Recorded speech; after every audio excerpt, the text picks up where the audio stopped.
ஆரங்குன்றம் அழகிய முருகா தீராவினைகள் தீர்த்திட வேண்டும்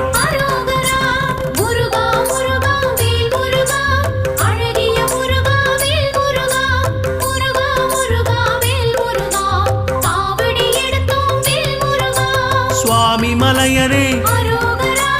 ஏரகத்திரைவா அப்பனுக்கு பாடம் சொன்ன